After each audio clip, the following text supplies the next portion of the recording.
Hi, my name is Laura and I work in All for Baby in Galway. It's one of Ireland's largest nursery stores. I'm just going to go through a few pointers on car seats and car seat safety. So generally speaking, there's three types of car seats. There's an infant carrier, there's the next stage seat, and then there's a high back booster, which will bring you all the way up to approximately 12 years of age.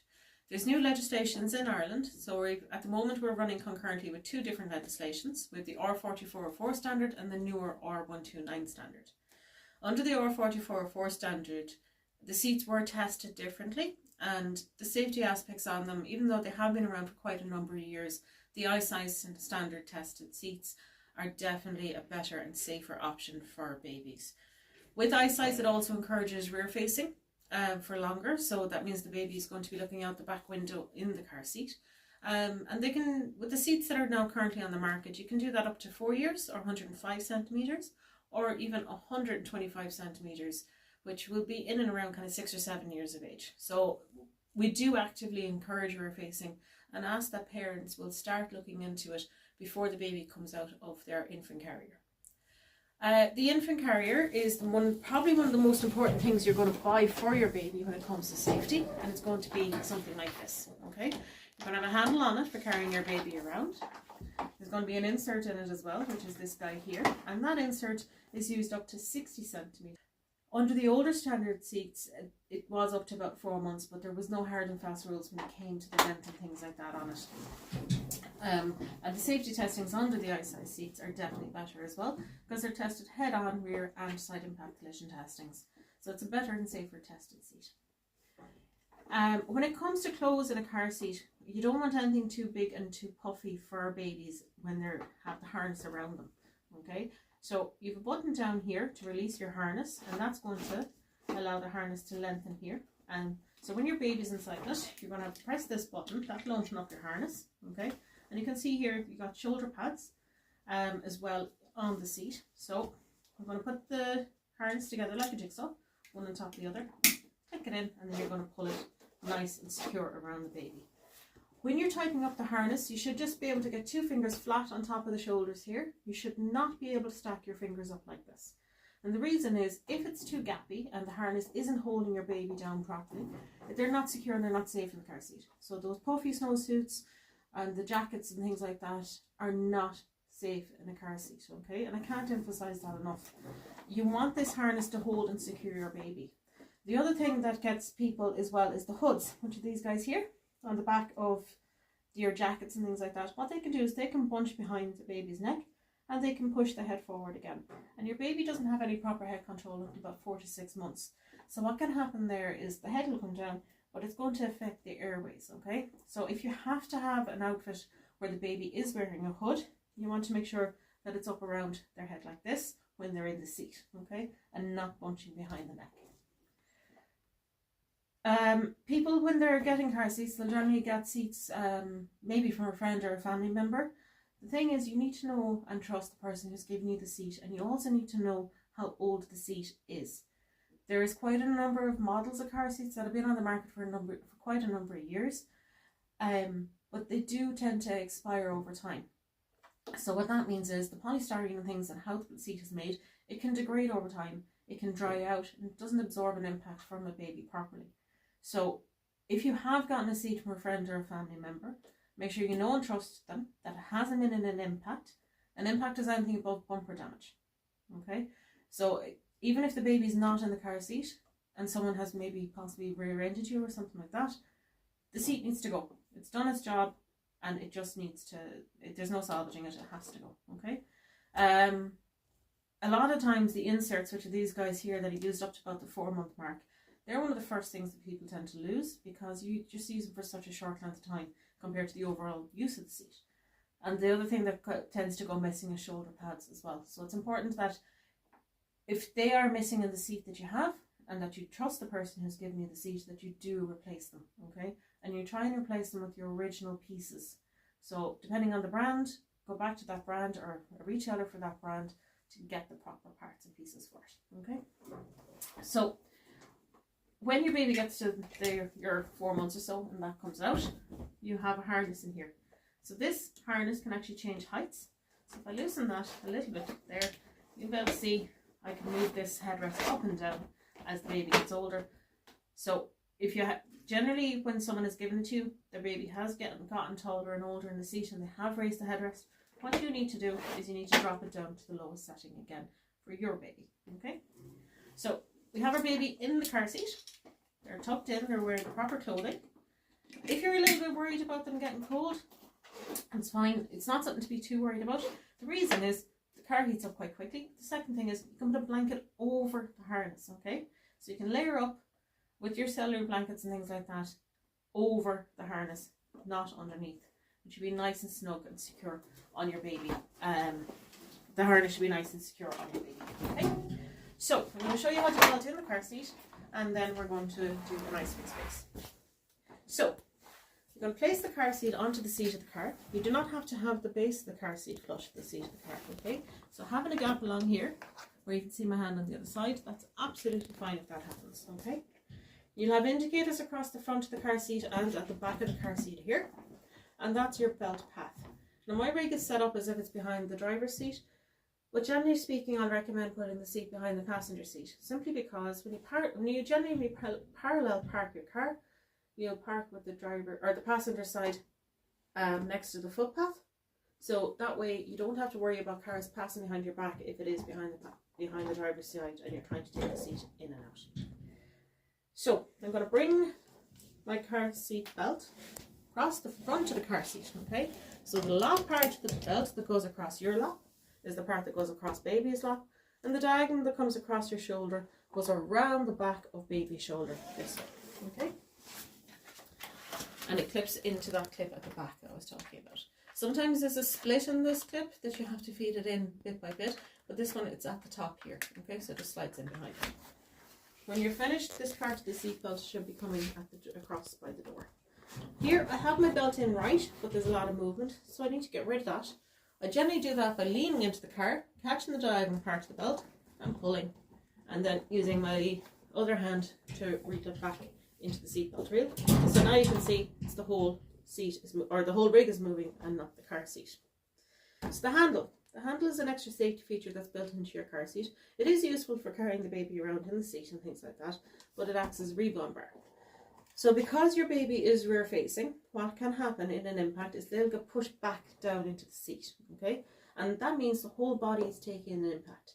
When it comes to forward facing seats, when the baby's older and things, what can happen is they can get thrown forward, and because the majority of their weight is in their head, it can cause an awful lot of damage on the spinal column and the spinal cord, and there can be irreversible damage done to the body, okay? So when they're rear facing like this, what can happen is the whole body takes it and it's properly supported in the car seat, okay? So there's no one point of pressure, and the head, neck and spine are fully protected.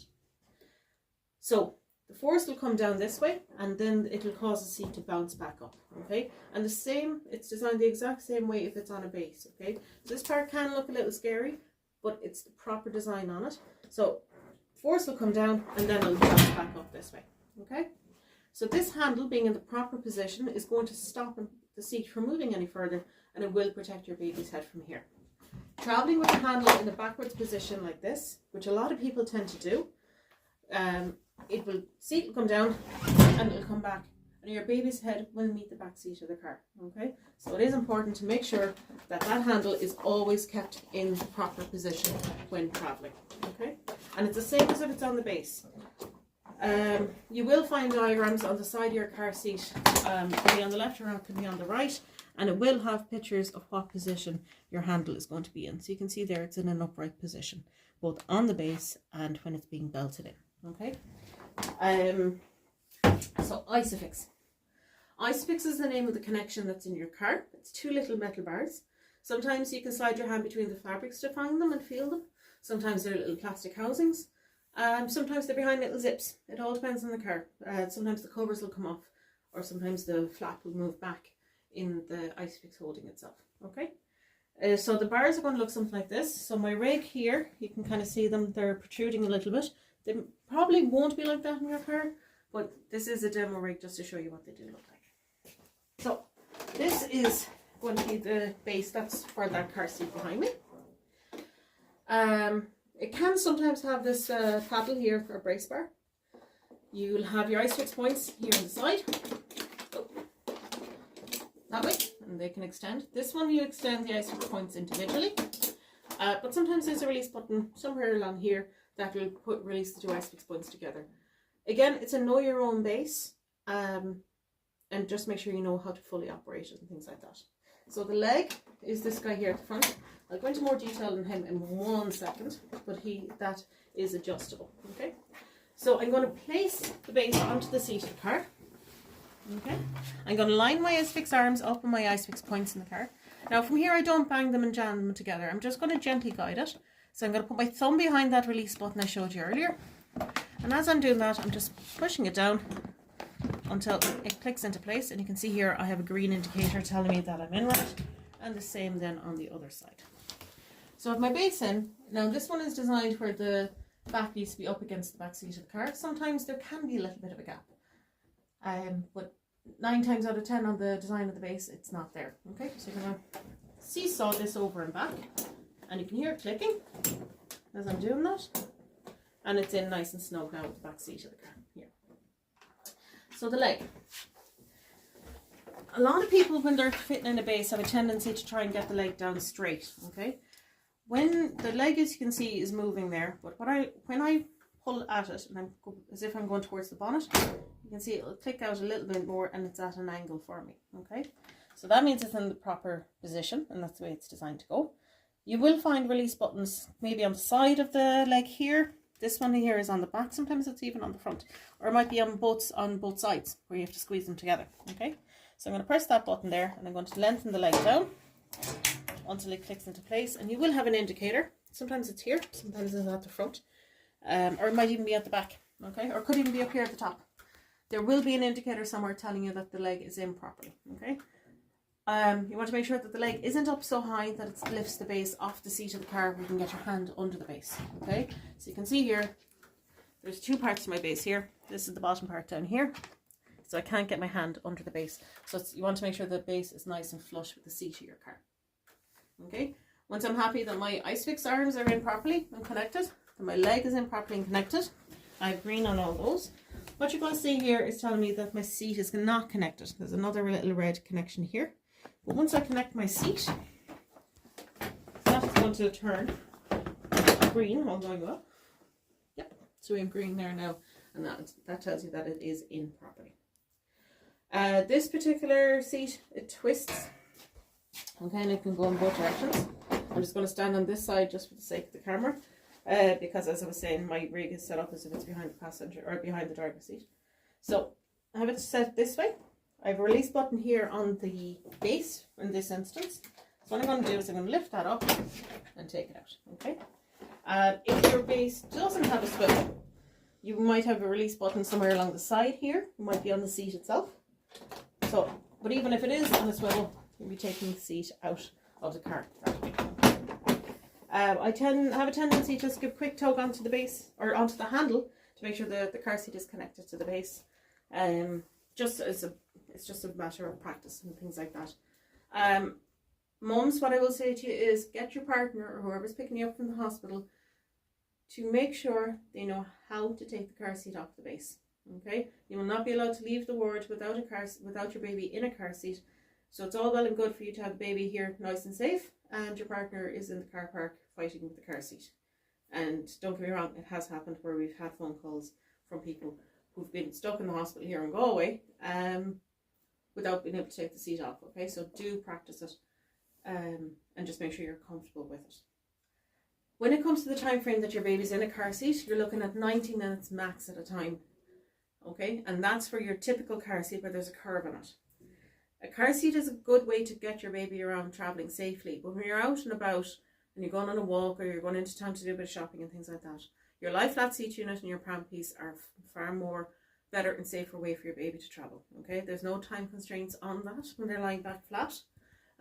There are seats on the market where they have a lie flat feature or near a lie flat feature and things like that.